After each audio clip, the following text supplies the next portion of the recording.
Can you remember when the whole SUV craze started back in the early 1990s?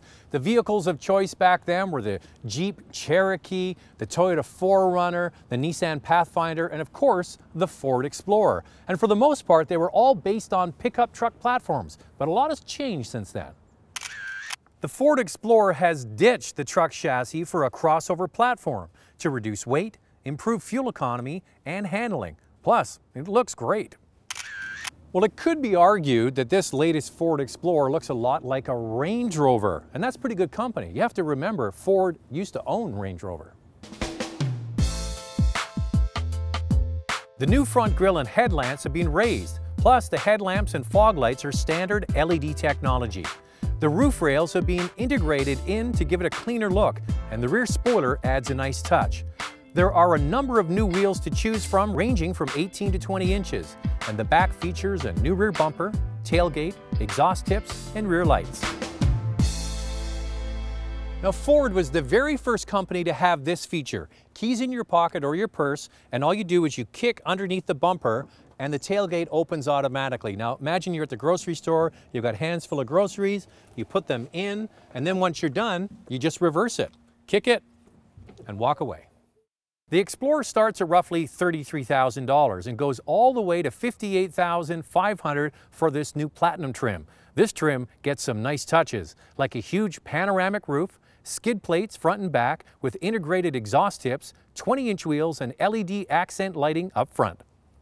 Now, the Ford Explorer has been immensely popular with families because it has seating for up to 7 passengers. And it has nice things like the rear seats can actually tumble forward if you opt for the power-operated seats in the back, so that's quite convenient. There's plenty of room for everybody inside, and the one thing that Ford found in their research is that 1 in 5 people who buy an Explorer came from a luxury brand. So this new top-of-line Platinum Edition is definitely going to appeal to those kinds of buyers.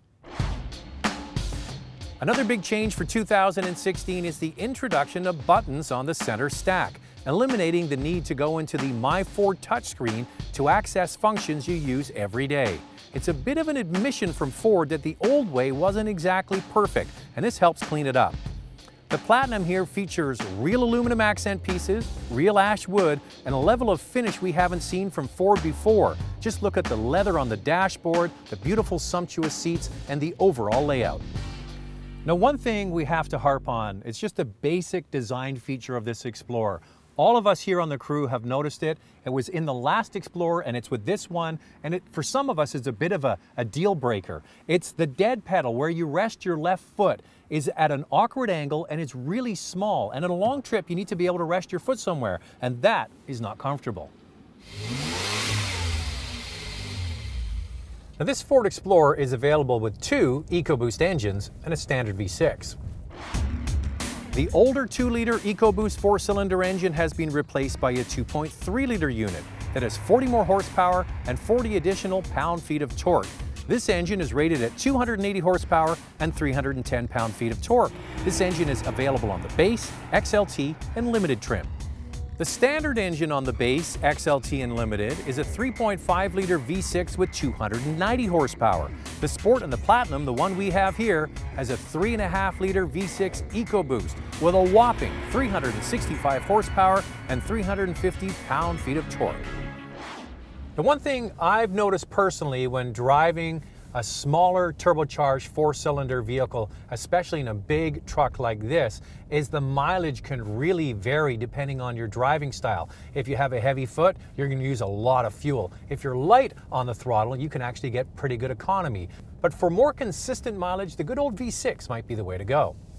Now, power goes through a 6-speed shiftable automatic transmission to either the front wheels or to all-wheel drive. And I always recommend, if you're going to buy a vehicle like this, spend the extra money, get the all-wheel drive, because when you go to sell a vehicle like this, it makes a big difference. People are looking for all-wheel drive in SUVs.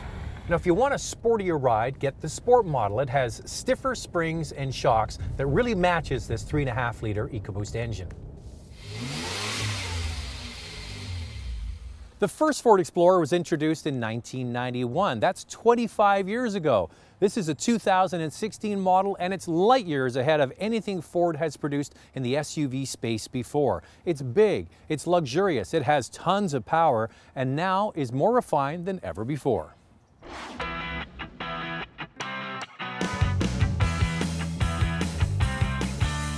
Looking for an SUV? All the reviews are available at drivingtelevision.com.